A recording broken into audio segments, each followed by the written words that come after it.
fenômeno do Cartoon Network e por que não até mesmo do próprio SBT, Ben 10 com certeza é uma das animações mais conhecidas e queridas do canal. A ideia de um garoto que se transforma em 10 alienígenas diferentes para salvar o mundo logo se espalhou pelas lojas, se tornando um verdadeiro fenômeno comercial. Todo mundo queria ter, né, um dos bonequinhos ali dos aliens ou até mesmo um caderno do Ben. Mas no final, o que torna essa animação tão querida a ponto de ser lembrada até os dias de hoje? É justamente sobre isso que nós vamos comentar no vídeo de hoje, voltando onde tudo começou. Hoje é dia de Ben 10 Clássico e mais um Henry Review.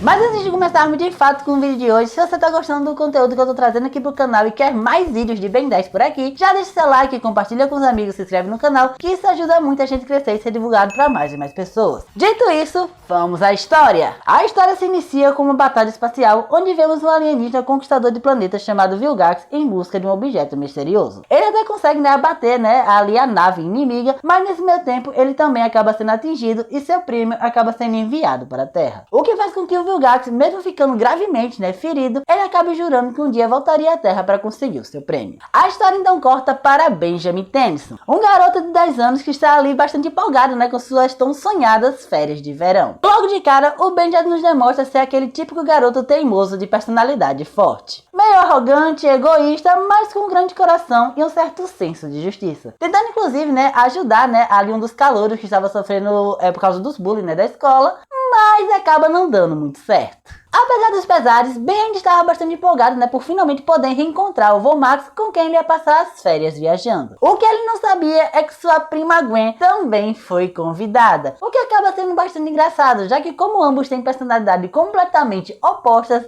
eles simplesmente não se suportam. Mas ao pararem ali, né, para poder acampar, Ben acaba avistando um objeto desconhecido caindo na floresta. Ele resolve então investigar e acaba encontrando uma espécie de relógio que pula e acaba se prendendo a seu pulso. Onde logo ele acaba descobrindo que esse relógio acaba lhe dando a habilidade de se transformar em 10 alienígenas diferentes, sendo eles Chama, capaz de controlar e manipular calor e fogo, né, tendo sido o primeiro apresentado na série. O Besta, né, que foi o segundo apresentado na série e diferente dos outros alienígenas, não consegue falar nem enxergar, né, sendo guiado completamente pelo seu olfato. Diamante, capaz de controlar e manipular cristais de diamante, podendo ser usado tanto para ofensiva como defensiva. XLR8, ou para os mais íntimos, Accelerate, né, basicamente o nosso velocista, né, dos aliens. O Massa Cinzenta, o menor e o mais inteligente alien do Ben, né, que permite ele atingir níveis de inteligência que o próprio Ben várias vezes não entende como ele consegue fazer isso. 4 braços, que podemos considerar, né, como sendo o principal tanque, né, ali do Omnitrix. Insectoide, sua principal função é basicamente o voo, né, além de conseguir soltar algumas gosmas, né, pelas suas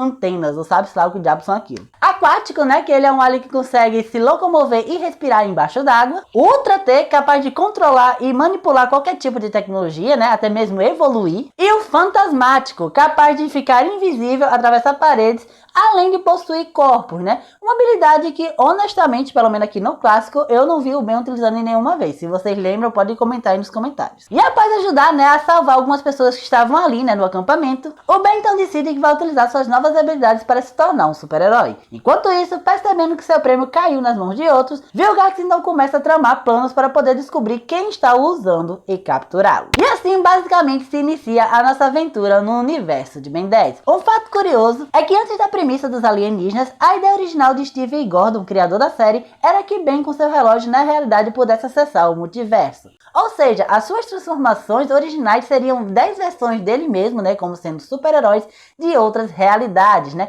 cada um tendo um poder diferente. É por isso que quando paramos para analisar, né, a animação clássica comparada a seus sucessores, né, principalmente o Força Alienígena, a gente vê que a série clássica ela tem uma estética muito mais aventuresca, lembrando muito animações de super-heróis da época, né, com basicamente o Ben viajando, né, ali com sua família, enfrentando todo tipo de vilão criminoso que aparecem pelo caminho. Influência essa que é bastante visível, né, principalmente ali na diversificação de vilões, né, que a série clássica tem, que é o elenco de vilões que, particularmente na minha opinião, são os vilões mais marcantes de toda a franquia de Ben 10. Isso vai desde o Vilgax, Fantasmático, Kevin, Doutor Animal, Rex Encantriz, o Zomboso, os Cavaleiros Eternos, né? Aquela versão clássica, né? Com aquelas roupas icônicas, sabe? Particularmente pra mim, é a minha versão dos vilões favoritas, assim, justamente pela diversificação entre eles, né? Característica essa que acabaria se perdendo, né? A partir do Força Alienígena, quando a premissa dos alienígenas, ela acaba sumindo de vez a série. E uma coisa que eu gosto muito, né? E de cara eu vejo que a série ela sabe fazer muito bem, é mostrar como o Ben, ele está longe de ser um protagonista perfeito. Porque, apesar de sim, né? Ele ter sim um grande sonho de se tornar um super-herói, isso é mostrado em vários momentos da série, né? Principalmente porque ele se inspira muito ali nos lutadores de sumô e nos quadrinhos que ele vê. E eu até acho que ele é bem formidável, né? Na forma como ele lida com os vilões, né? Principalmente com o relógio trollando ele, né? Dando alienígenas aleatórios e ele tendo literalmente que se virar, né? Com o que ele tem de conhecimentos, né? Sobre os aliens. É nítido como ele também sabe muito bem os benefícios que a vida de herói pode trazer pra ele. Ele ainda é um moleque, não à toa em vários momentos da série, a gente vê ele se transformando os alienígenas por pura diversão ou por tentar ganhar algum benefício próprio. Característica essa que é muito presente na personalidade do Ben durante toda a série. Mas a animação, apesar dessa característica, ela consegue criar alguns paralelos entre o Ben e os seus vilões, que tornam ele um personagem bem interessante de acompanhar. Já no segundo episódio, né, da série, vemos o Ben ele obcecado por querer uma das cartas douradas de Sumo, que é um dos seus videogames ali favoritos, né, justamente por ele ter ajudado a salvar um prédio de um incêndio, basicamente destruindo um setor inteiro, né, de uma loja em busca dessa carta. Em paralelo a isso, nós somos então apresentados ao Doutor Animal, um cientista maluco obcecado, né, por transmutação animal, que apesar de ser um verdadeiro gênio a ponto de conseguir reviver animais já extintos, resolveu utilizar suas habilidades para o crime após ter perdido um prêmio importante de ciências. Já apesar de serem situações bem diferentes, né, tipo, o Ben até talvez merecesse, né, a carta, né, porque, pô, toda vez que ele salva uma pessoa, ele coloca, querendo ou não, a vida dele em risco, mesmo utilizando os alienígenas. É muito interessante como a série faz com que o Ben, ele consiga, né, se enxergar no animal e ver como sua obsessão por querer alguma recompensa por se achar merecedor pode colocar outras pessoas em risco, né, e até mesmo ele mesmo. Questão essa novamente levantada quando vamos para o sétimo episódio, né, e somos apresentados ao Kevin. Já que nesse episódio, após o Ben ter sido responsável, né, por ser expulso de um hotel de luxo, o Ben acaba brigando com o Vomax, né, e acaba fugindo e por consequência conhecendo o Kevin, que é ali um garoto de rua, né, com poderes de absorção, que acaba ganhando, né, ali a confiança do Ben e basicamente o convencendo a roubar um videogame que ainda nem sequer tinha sido lançado. E de início o Ben ele até concorda com a proposta, mas depois ele perceber que o Kevin estava descontrolado a ponto de colocar pessoas em risco por dinheiro,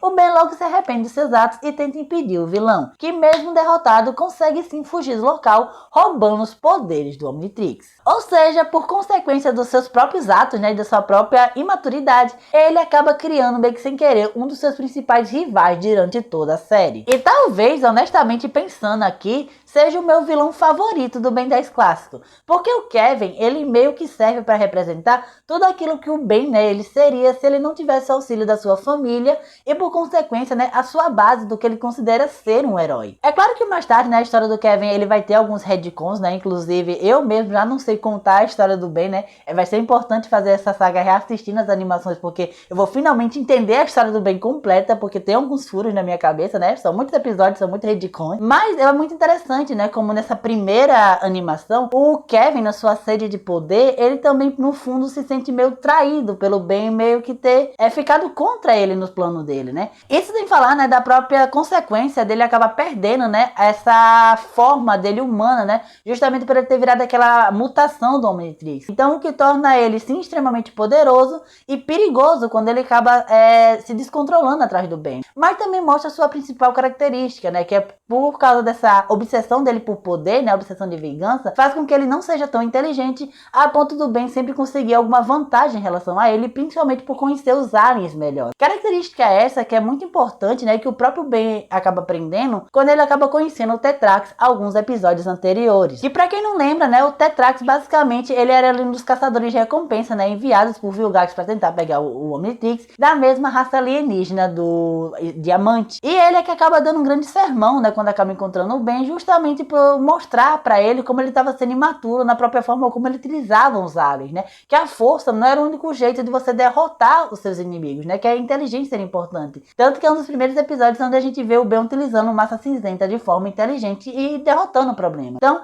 essas lições, por mais que sim, né, acabe se repetindo em alguns episódios, porque eu não acho um arco perfeito, né? Não é tipo Avatar, onde a gente vê todos os episódios o crescimento do personagem. Não. Como era um desenho mais semanal, um desenho que tinha que deixar o status quo, o Ben, ele sempre vai alternar nesse lance da responsabilidade e dos seus erros, né? Do próprio egoísmo e ter que voltar atrás, né? Mas eles conseguem fazer uma balança que sim, em alguns momentos é irritante, mas que faz com que a gente consiga de alguma forma se identificar com o Ben. Afinal, ele ainda é uma criança de 10 anos e crianças erram, né? A gente que já é mais adulto, adolescente e erra, imagine uma criança de 10 anos com poder, uma das armas mais poderosas do universo, né? Inclusive, é o próprio Detrax que acaba apresentando pra gente o conceito do Omnitrix, né? Que até esse momento o Ben não sabia o nome do relógio e nem a gente, né? Quer dizer, a gente sabia porque ouviu o Gato de vez em quando fala, né? Mas o Ben não. E apesar de eu ter criticado, né, esse lado rebelde do Ben, existe sim episódios onde essa característica é importante para a própria resolução das tramas, né? Um bom exemplo disso é já no terceiro episódio, quando ele acaba descobrindo, né, sobre o tal do Kraken, né? E ele começa a desconfiar, né, que os tal amigos da natureza na verdade estivessem roubando, né, os ovos da criatura, e ele acaba indo contra o Volmax e conseguindo destruir, né, ali a organização. Ou até mesmo no próprio episódio da tia Vera, né, quando eles acabam indo pra lá pra visitá-la, o Ben fica entediado, resolve dar uma passeada por aí, né, e descobre toda uma operação, né, alienígena de tráfico de idosos pra tentar se alimentar deles, sabe, tipo, algo bizarro. Inclusive, essa é outra característica que eu gosto muito no universo de Ben 10, que são elementos de terror. Pois é, apesar de sim, né, a série se baseia muito no universo de super-heróis, é nítido como ele também tem inspiração em filmes como Aliens, né, que brinca um pouco com esse lance de alienígena e terror, né, e filmes de terror como um todo. Um episódio muito legal, né, que pode especificar isso é o episódio dos fungos, né, onde a gente vê ali o Ben e sua família basicamente encontrando, né, um garoto misterioso fugindo de um acampamento, e após resolverem levar eles até o local, eles descobrem que o local está completamente abandonado, né, e um fungo alienígena está tentando invadir. E é claro que nossa turma tem que impedir. Ou claro, né, um dos episódios mais memoráveis da primeira temporada, né, e do Ben 10 clássico como todo, que é o episódio Zomboso, né? Esse palhaço meio vampiro que roubava a felicidade das pessoas, meio que como sugasse a alma delas, né, deixando elas tristes, desmaiadas. E ele acaba sequestrando a Gwen, né? E o Ben tem que ter toda essa missão, né, de enfrentar o seu medo de palhaços para conseguir salvar ela, o que acaba sendo um episódio muito memorável, né? E meio macabro, principalmente aquela parte que ele tá entrando no meio que o circo do Zomboso, né? Isso sem falar, né, da própria fuga do Fantasmático, né? Onde ele acaba basicamente assombrando o Ben até conseguir fugir, né, do relógio. E toda a temática da terceira temporada, onde a gente vê o Ben catando novos DNAs, né, de aliens e, curiosamente, né, os aliens acabam sendo um lobisomem, uma múmia e o Frankenstein, né? E sem falar do próprio Fantasmático, que é um fantasma. Então, essa temática terror é muito presente nesse primeiro desenho clássico, né? E particularmente são os episódios que eu achava mais divertidos, assim, de assistir. E já que a gente já puxou ela pro assunto, vamos falar dela, que é uma personagem secundária que particularmente me surpreendeu bastante, que é a Gwen, né? Inicialmente, a Gwen acaba sendo apresentada como sendo ali a prima, né, do Ben e a voz da razão do grupo. Diferente do seu primo, Gwen é estudiosa, organizada e adora estar passos à frente do seu próprio futuro. E apesar de inicialmente não possuir poderes, né, no início da série, a Gwen já demonstra ser bastante astuta em campo, várias vezes ajudando o Ben e o Volmax contra os vilões, né? Uma curiosidade, né, é que apesar de nunca ter sido mostrado na série clássica, a Gwen em vários momentos ela cita, né, que durante a escola ela fazia aulas de karatê, né, o que foi confirmado no Força Alienígena. Então, o que acaba explicando um pouco da astúcia dela em campo de batalha. E outro elemento que eu acho particularmente bastante legal na Gwen é que apesar dela ser, em teoria, a voz da razão, né, e a garota da cadeira do grupo, a Gwen, ela não é cédica, né, e ela tem um grande interesse por artefatos mágicos, principalmente depois que ela acabou encontrando, né, um daqueles amuletos de Bezel, que acabou dando a ela a habilidade de sorte, né, onde ela virou a sorteada, né, isso já na primeira temporada, ajudando ali o Ben a enfrentar o Rex Encantriz. Esses dois, inclusive, que particularmente se tornam vilões únicos, basicamente, da Gwen, né, já que toda temporada tem algum episódio que esses vilões aparecem, e a Gwen acaba sendo uma das responsáveis por resolver. Tanto que posteriormente, né, após enfrentar a Encantriz, ela acaba roubando seu livro de feitiços e a partir da terceira temporada ela começa a utilizar para se tornar uma verdadeira feiticeira, se tornando basicamente a sua principal arma de batalha. Já o Vomax, por sua vez, apesar de inicialmente ele parecer que vai ser apenas a figura paterna, né, e o mentor dos garotos nessa jornada, é nítido como desde o primeiro episódio ele já aparenta estar escondendo alguma coisa sobre o seu passado. A forma como ele lida relativamente calmo, né, com o lance do Ben ter achado um relógio alienígena que transforma ele em monstro, sabe, tipo assim, e ele achar de boa o Ben utilizar essas habilidades para enfrentar monstros, sabe, tipo assim, dificilmente ele se questiona sobre isso. Ele demonstra, né, ter conhecimento sobre algumas organizações secretas, né, como é o caso dos Cavaleiros Eternos, né, sobre esse tráfico de objetos alienígenas, conhecimento esse que um encanador normal não teria, ou até mesmo, né, na sua forma completamente peculiar de culinária, né, tipo assim, até mesmo um episódio onde ele acaba fazendo toda uma medicina experimental, né, quando o Ben fica doente,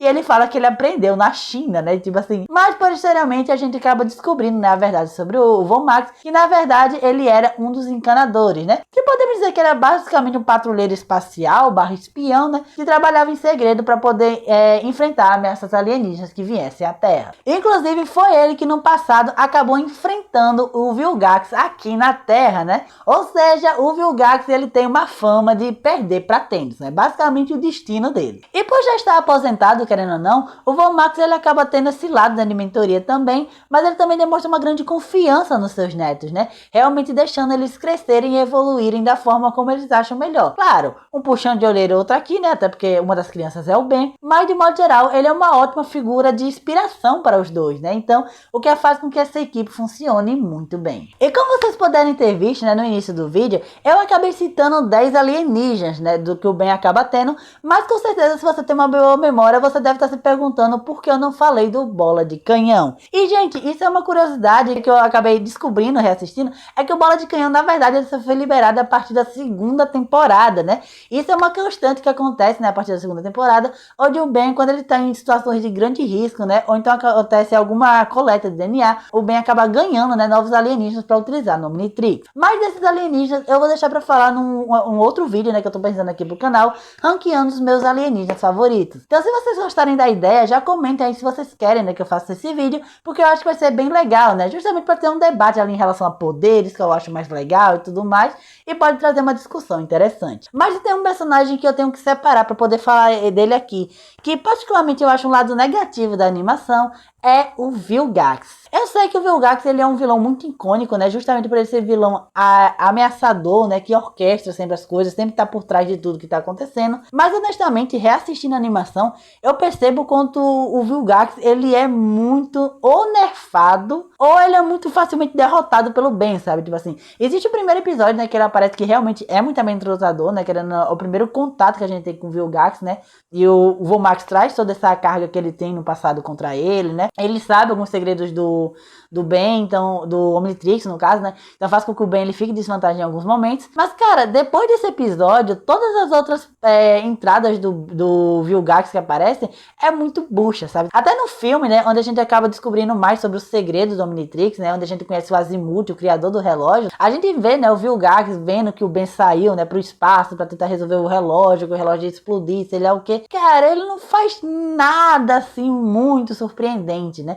Claro, é uma animação mais pra criança, querendo ou não podia ter mortes, essas coisas, mas sei lá, sabe, tipo assim, eu sinto que o Vilgax, ele era um vilão que funcionava muito bem quando eu era menor, mas hoje em dia ele acaba sendo menos interessante que outros, né, porque apesar de sim, ele se demonstrar ser uma pessoa inteligente, poucas vezes ele utiliza essa inteligência pra fazer alguma coisa, né, então, sei lá, eu achei um ponto negativo, assim, pra ser esse grande vilão, né, que é apresentado meio Darth Vader, todo quebrado, que vai se construindo aos poucos, eu achei meio... E outra coisa que eu acho bastante importante salientar, né, é que muita gente acha que aquele episódio onde o Ben ele acaba voltando das férias é o episódio que encerrou a série, né, e na verdade isso acaba sendo um engano, né. Se vocês perceberem, esse episódio ele tem o mesmo formato do episódio da Gwen 10, sabe, assim, no formato de quadrinho, que é basicamente para ser uma história paralela. O que aconteceria se as férias de verão do Ben acabasse e ele voltasse para a escola? Mas na realidade esse episódio é em outro universo, né? É realmente um em si. Que fecha a história é justamente o filme né, O Segredo do Omnitrix, que na própria Max, né, onde eu assisti, está dividido em 3 episódios. Então, é bem tranquilo, tá bem fechadinho, assim. E as considerações finais, cara, o que eu posso dizer? Ben 10 é uma das animações mais nostálgicas pra mim de reassistir. Ela tem sim, né, alguns tropeços em relação à história, por não seguir totalmente linear, né. Tem uns episódios ali onde a gente vê que o Ben, ele, querendo ou não, regride e aprende uma coisa que ele já tem aprendido antes, né. Isso vai desde o último episódio, né. Mas, tipo, apesar de tudo, é uma animação muito divertida e que pra mim não envelheceu mal, sabe? Tipo assim, a animação é linda, o design dos alienígenas pra mim é melhor de toda a série. Como eu falei, tem uns vilões mais memoráveis.